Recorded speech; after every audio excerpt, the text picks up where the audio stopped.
everyone, Shannon here with Mental Health Louisville and Therapy by Shannon. And today we've got Sarah with us. She's going to answer one of our questions. We knew she'd be the perfect person to answer one of our questions that came in about breath work. And remember that these are questions that are asked by you guys, and then we take them and we get them answered by professionals in the field that really know how to answer it most effectively. So, like I said, we've got Sarah here. She is with Effiji Breath. She's local to Louisville. But the work that she does is not just limited to the Louisville or Kentucky area. She can work with people from all over because she does all of her work online. So she can work with just about anyone. If you want to learn more about her or what she does or Effiji Breathwork and all the things, just go to effijibreath.com and lots of information will be found on there. You can also just Google her. The lovely Google will lead us all places on the internet. But yeah, we're so glad to have you here, Sarah, to answer our question today. The question that came in is very specific to what you do. It's what is Effiji Breathwork and how can it help me mentally? Yeah, well, thank you for having me. It's a pleasure to always connect with people that are in this community here. I find there's a real dynamic thing going on around self-care. It's exciting. It's evolved since I moved here. Mm-hmm. Well, I mean, I lived here. It doesn't matter. But since I've kind of been around here doing this work, it's really evolving, and I think it's special. And I'm happy to be connected to you. Yeah. Um, so breath work is exactly what it sounds like. It's breath and it's work. So it's working with your breath. Like you pay attention to your breath, you're doing breath work. You sit in a meditation, you turn your attention towards your breath, you're doing breath work. So it's kind of in a way a generic term. And I think from my point of view, like anybody doing any kind of breath work, working with your breath, looking at your breath, investigating your breath, you are doing inner work, you're doing self-care. And that is, I mean, all the way around, as you know, and anybody watching this knows, like, oh, as soon as you pay attention to yourself and care for yourself, it helps mentally, physically, spiritually, emotionally. It helps. Like as soon as like we turn inward, there's something that happens where we can I don't know, feel something that we might not see or feel if we're just like out and these are phones all day long. Like Mm-hmm. if we're just pointed outwards all the time, it's really hard to connect. But if you take that time to like turn inwards, focus on your breath, like a whole world is there inside of you. It's real. It's just as real in there as it is out there. So as far as what I do in the breathwork style that I'm passionate about and that has fundamentally changed my own life is a mouth breathing technique. And where I think this is different, like where there's a fork in the road from meditation, is or just like looking at your breath or watching it is like meditation is I would argue it's a style of breath work, but you're just watching the breath, and inside of a breath work practice it's active, there's activity going on. So the effigy breath is a mouth breathing technique. It's the breath is taken in through the mouth. It's focused on the inhale, and it's done with focus up here in the chest. And the reason for that is, well, there's several reasons for doing it that way. One is the nose is a control mechanism. It's like you. Mm-hmm. There's a lot that has to happen before the breath actually gets all the way in. Like the nose is like it's constricted, it's small, but the mouth is like like it's just a big vessel. It's pretty simple. Like the mouth is there's just you can get the air in quicker, and we focus on the inhale because that's where the life is. You're born, the first thing you do is take an inhale. You die, the last thing you do is exhale. Like that's how it goes. So it's the focusing on the inhale is focusing on your life, the force of your life. So again, it's pretty simple. Like focus on the inhale because that's where the life force of your energy is, of where your life is.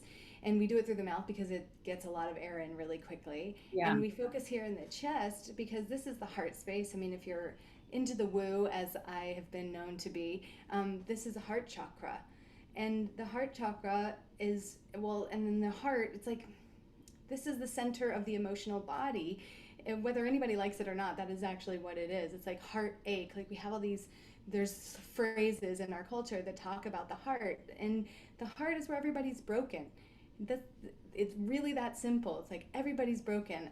I've said this so many times. It's like the the thing that connects all of humanity is not love. It's suffering. Mhm. Every human being knows suffering. Not every human being knows love.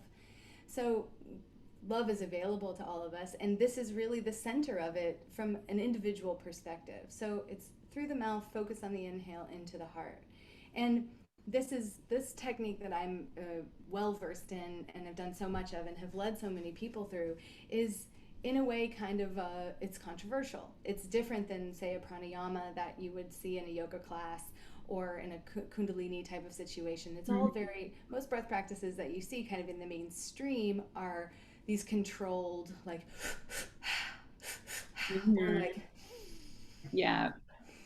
like the opposite nostril breathing. There's all kinds of techniques, but from my point of view, the more that I study this and more I go down the road, there is a control aspect which as Americans we really love, but this technique is totally the opposite of that. It's you want to be wild, you want to get the energy flowing in this really open channeled kind of crazy wild way. So the breath that I do, it looks like this. Sorry, my chair is squeaking. Okay. um, so it looks like this.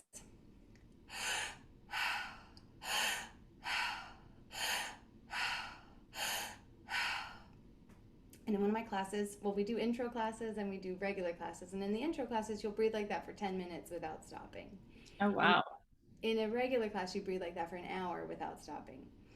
And Yeah, so very active. yeah, and it's really intense. Like, Hmm. you watch me do that, right? And something happens. It's Yeah, like, no, I noticed I stopped breathing. right, Like, right. Oh no, oh no. Well, and thank you for saying that. It's like, if I've said this a million times too, it's like if you're not a little bit scared to go and do something like this, you're not a human being. Like, hmm. because immediately what happens is like you can see it's like, oh, that it's too raw, it's too vulnerable. Can I do that? Am I gonna get? I'm dizzy watching you do that. Can I do that? I don't know. Like, I don't want to do that. Hmm. But it's it's not about what happens in the matter of that 10 minutes or about what happens in that hour. It's really not. It's about what happens afterwards. Like, I've said this a million times too. It's like people come to my class, and if I had told them beforehand what they were going to come and hyperventilate for an hour, nobody would come. No one would come to that class. But people come because it's not about that. It's what they have these extraordinary profound experiences that at the through the whole process, and then their lives, it's a shortcut. Like, you immediately change your vibration, you immediately change the frequency, you're immediately clearing out the energetic freeways of the body. If anybody knows anything about acupuncture, like acupuncture, Chinese medicine, it's built on these things called meridians. Meridians are these freeways of energy running up and down the body. In acupuncture, an acupuncturist will take your pulse. They can feel where your energy is blocked. This is my, by the way, really rudimentary understanding of acupuncture. It's very complex, I'm but like, I have no understanding of it, so sounds great. yeah. Well, it's very general what I'm saying, but yeah, they take your pulse. They can feel where there's blocked energy. They can feel what's going on, and then they put in needles at the places along those meridians that are blocked, and then it's like, and you can feel it. I get acupuncture regularly. It's like these little explosions. And Hmm. that's exactly what we're doing with the breath, except we're not using focus needles to hit the one spot. We're doing all the meridians, open them up all at the same time. And the reason for doing that is this is where I think this is a holistic practice. Like, we're talking about mental health here, right? It's like the mind is so, it's a fascinating entity, right? It's like it can tell you stories that are not true. It can tell you negative things. It can tell you blissful, ecstatic things. It can tell you all kind of winding, confusing, turn you upside down stories, or it can be the most clear vessel of all. And so doing breath work to me, it's a Elijah, my business partner, and he's the founder of this technique. What he calls it is the garbage collector.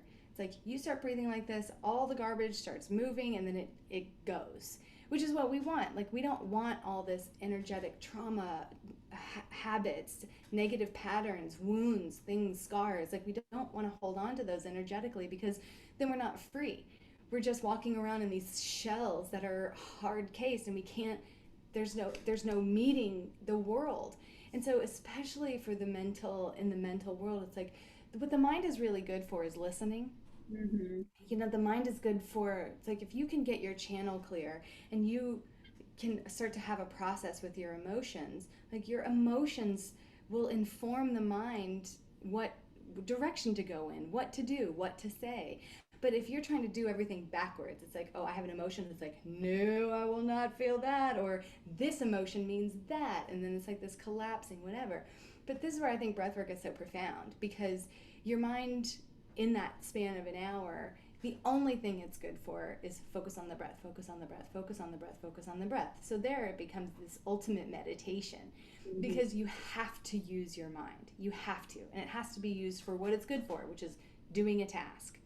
Do it, do it, do it, do it, do it. And then the body, the physical body gets to release, and all kinds of stuff comes up, all kinds of stuff. And I think this is where it's so complex to talk about breath work and how and what it is, because every single person that does it, it's different for them, and every single time you do it, it's totally different. I mean, I've done this myself hundreds of times, and every single time it's like, oh my gosh, this is so crazy. I mean, I love it. I mean, I base my life around it, and it's so simple, and it works every single time. And also, just to say, every time I lay down to do it, there's a part of me that's like, no, I do not want to do this. Every single time. But then I get into it, I'm 5 minutes in, and I'm like, oh, I love this, why did I not want to do this? So I think from a mental perspective, it's like we're just trying to clear this out. If you can spend an hour really focusing on your breath in this super active way, there's just no way you're going to be the same person on the other end of that. No way. And it will, like doing breath like that, it does alter your state. So just to say a few things practically about it, it's like Mm-hmm.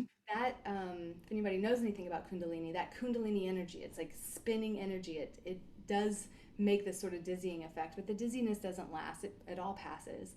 Um, and you might get stuff physically come up, whether it be painful or blissful. Like there's all kinds of stuff kind of holding in the body, and we're looking to release that. Um, and then there's this, so there's like the mental part, right? There's the mental part where you've got to use the mind to focus on the breath. There's the physical part of just the energy moving through, and it happens really quick. Like the intensity of what happens gets turned up really quick. And for me, like, I think that's one of the really powerful things. It's like as human beings, we're so intense. We're so powerful. Like there's so much energy, and we're so intense and so powerful, but how much do you actually get in touch with that Mm-hmm. regularly? We don't.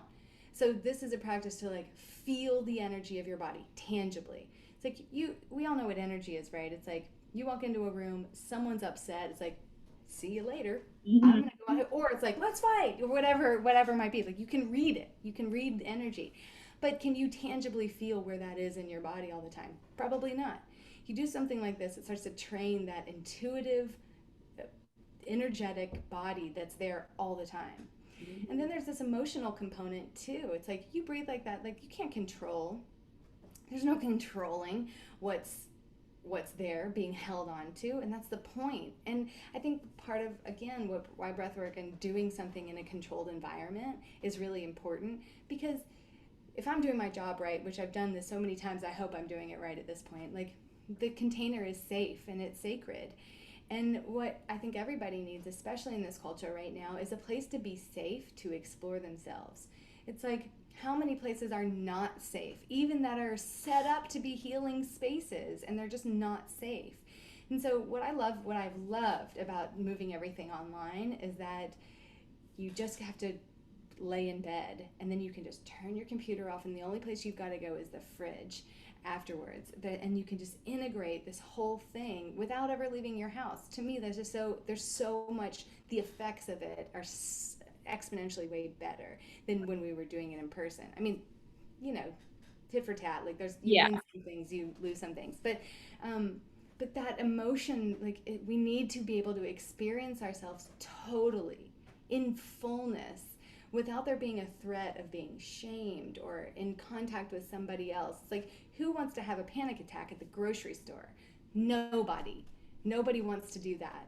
But to face some panic or anxiety inside yourself in an environment that's safe and someone's guiding you and holding you and helping Mhm. you through the process, it can clear. And just for the record, like I have had people come to my classes that really suffer with panic attacks, and they come one time and then never have another panic attack again. I don't know why that works. It's sort of nuts to me, but I think it's because you're really coming into contact and it's like, oh, I can breathe.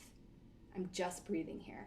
And all this stuff is here and I can have consciousness, I can have awareness, I can feel what I'm feeling, and all of that energy, that anxiety, panicky energy can actually just clear off. Mhm. So, and the last component is the spiritual component.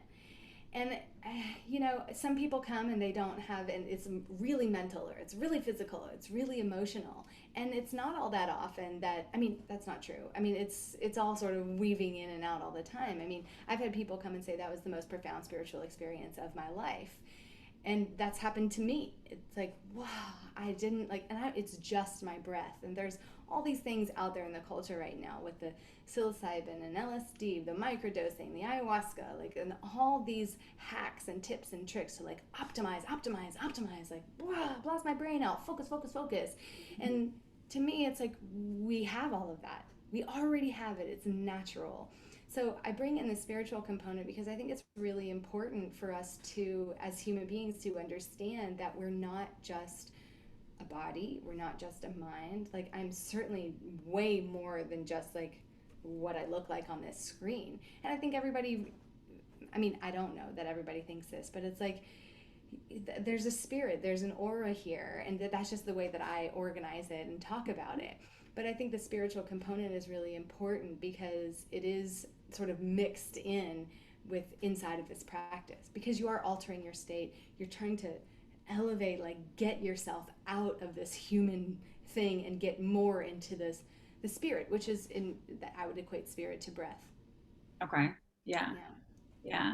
Yeah. And the way I've never personally done, this type of breath work or really a lot of breath work, except for like the little micro doses before a yoga class or something like Yeah, that. yeah, yeah. Um, but the way I'm conceptualizing it and how I work with my clients and the work that I do mental health wise is that like we all have so many different parts of ourselves, and our system organizes it to not let us see certain parts, or to Right. bury down this or put in this barrier between this or whatever it is. And like a lot of that weight through therapy that I do with people can be lifted. It doesn't mean they don't remember what happened to them or but it's like the Right. weight that they carry can be released. And this just seems like a way to like access the whole body, because we often forget Yeah. like our head is attached to our body and everything is together, but to do it in a way where we don't have to maybe like physically talk about it or think about, like it's like Yeah.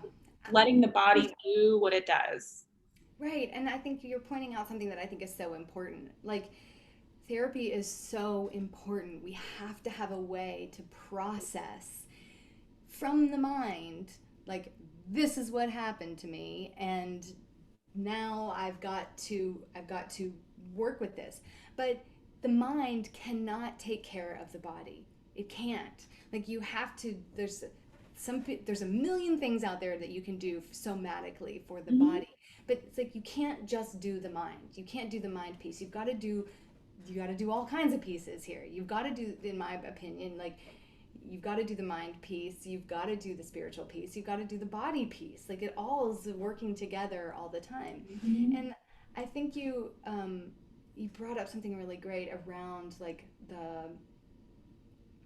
oh, what did you say? Gosh, it was so good.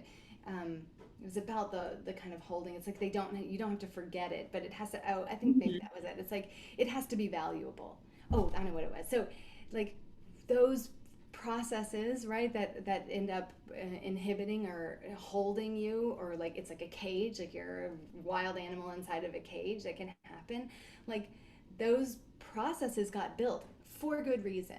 Very good reasons. Yes. Yeah. Right? It's like you're a child and you're in some situation, and like you have put up these barriers to keep you safe, and it's very smart. Like, the body is really, really smart.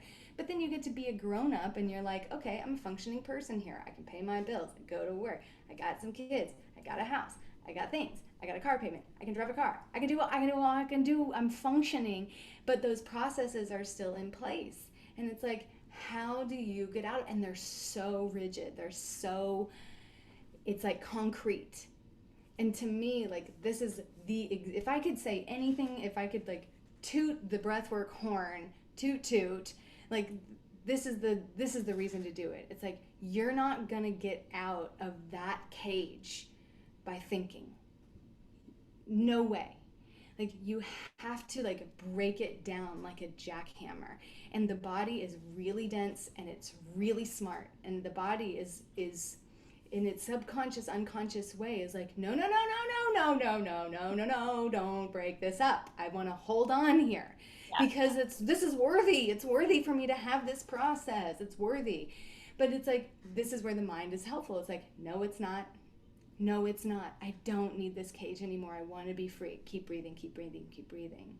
And so you come and you do a lot of breath work. If you're starting something like this, I think if you do a lot of it, you're going to see effects really quick. Really quick. I mean, I believe it's a therapeutic thing. I don't necessarily think it's something you have to do for the rest of your life. Mm-hmm. Like, people say keep a meditation practice for life, and I think that's right. But I don't think this particular practice is necessarily something you've got to do for forever. I mean, when I first started doing it, we would go on these retreats and we would do 3 sessions a day for 5 days in a row. So after 15 sessions of like bananas breathing, crazy, wild experience, like, there was just no way I was going to be the same person after that. And to go into that immersive space, like, it's shooting yourself forward in this kind of holistic way. And to me, um, if anybody's suffering, like real suffering, mentally, physically, I mean, if you're in chronic pain, you can do this. I've worked with a lot of people that like can't stand up anymore and they feel so much better. It's like, do a lot, do so much, do so much of this. It's going to change you really quickly. Like, bear through it, tolerate what you are so that you can get yourself to the other side where you can start, like, I don't know, releasing and putting your life together in a way that actually works for you, where there's flow. Yeah. Yeah. And I like that permission that's granted, that like we have all the answers inside of us and we can take lots of different vessels to access that and allow our system to do what they do. But like, yeah, this is something you can do and try. And it doesn't mean, and same with therapy, lots of people think like, oh, well, if I got to come forever. And it's like, no, like that's not our Right. goal. Our goal is to help you find healing, whatever modality works for Right. that. I Yeah. feel like this really is my mission as for Effiji. It's like, I can see where, like, if I call it radical responsibility.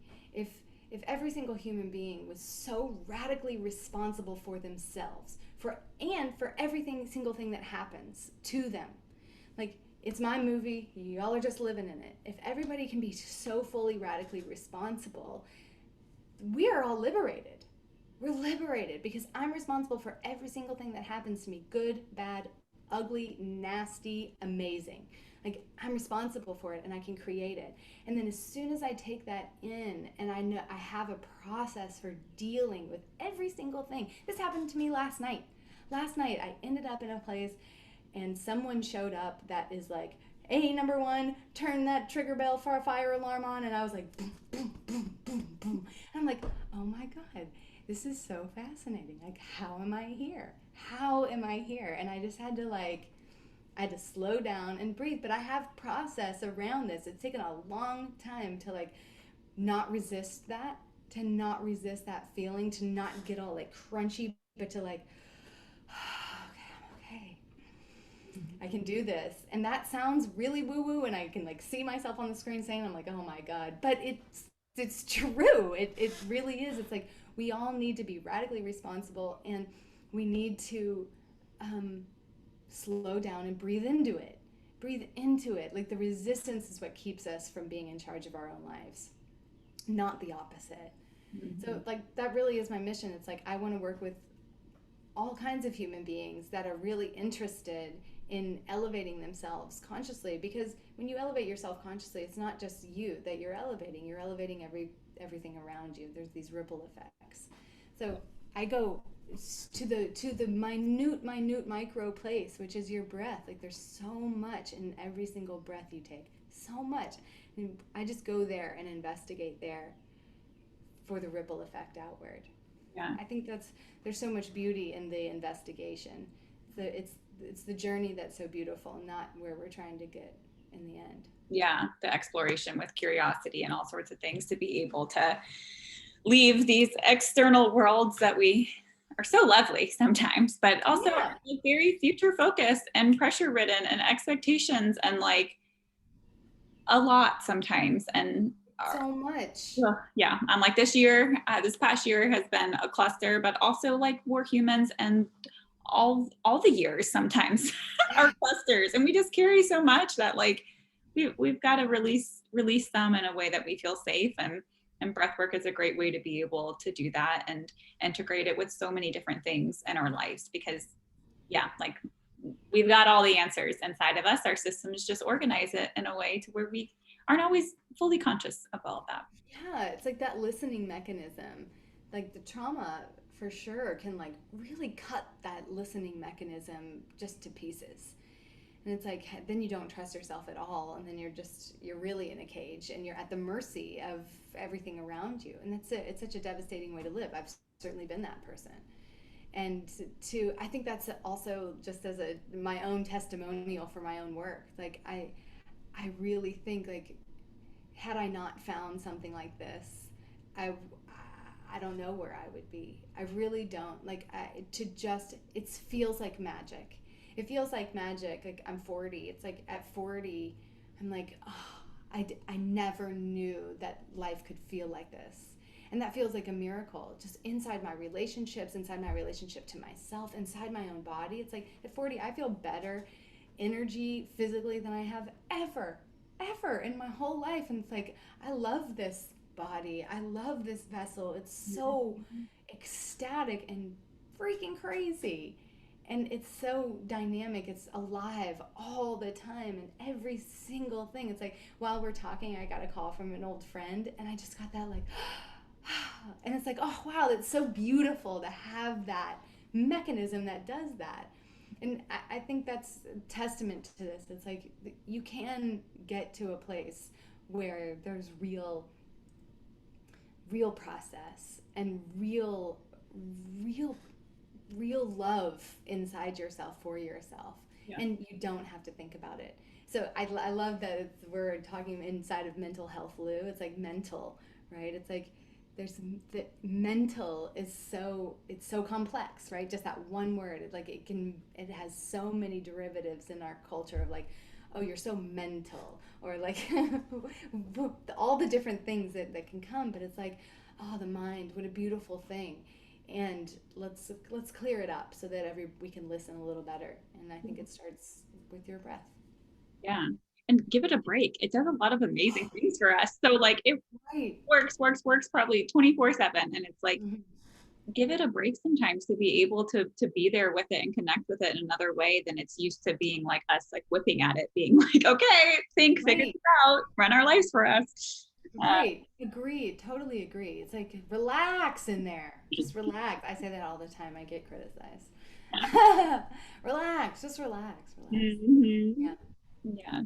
Well, Great. thank you so much. It was all really good. Is there anything else you want to leave kind of the audience with in regards to just, yeah, I don't know, any tips, tricks, anything? Yeah, well, I have listed on the Mental Health Flu website, I have discounted classes for anybody that's part of the Mental Health Flu community. I think it's $20 off of a regular class, so check that out. Also, if you just want to see what it is, we have free intro classes. They're 4 days a week. They're all on the website, right on the homepage. It's Effiji Breath, EFFIJIBREATH.com. And also, if you come and do an intro, uh, and you really love it, we have a 2 week free trial, and so we've got classes seriously every single day of the week, and it's a membership kind of a thing, but you can come and try out the membership. And inside the membership, there's Okay. access to all those classes.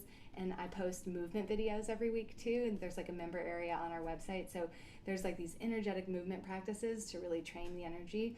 And then we do processing calls as well. Processing calls meaning it's like you have some time like outside of the class to come and like ask questions, share about your experience. And right Mm. now I'm leading all those calls. So if you wanted like personal feedback around what happens, like that's what that space is set up for. So we're really trying to kind of be holistic with what happens in the breath. So it's like you come, you get it's totally blasted out, and then there's these other ways that you can sort of engage inside the process with that. So yeah, I hope everyone comes and tries it. Come and try breathwork. Gets this. You don't have literally anything to lose. You can't lose. Yeah, I know we talked about this a little bit before recording. There's something inside of me like, sounds great, cool, I'll be there on the website. And this other thing that's like, nope. Yeah. I don't Well, know. and yeah, well, and thank you for bringing it up here on the recording. It's like if there's a part of you that is like, oh, no, but there's another part of you that's like, I think this could really help me. Like, lean that way. Just try it. Like again, like to face the thing. Like all that is that you're talking about. All it is resistance. It's the very thing you're trying to get yourself out of. It's the very thing. It's like there's so much inside of the part of you that's like, oh, I don't want to. Yeah. So that's more evidence to come and do it. Yeah, yeah, I'll spend some time listening to that thing to hear its concerns and then be like, I hear that, but Yeah, look, yeah, yeah. Cool. Thank you so much. This is so lovely. yeah, thank you so much. But guys, remember, if you have questions for us, just send them to us and we'll get them answered by another beautiful professional in the field to get you answers. But until next time, thanks, Sarah.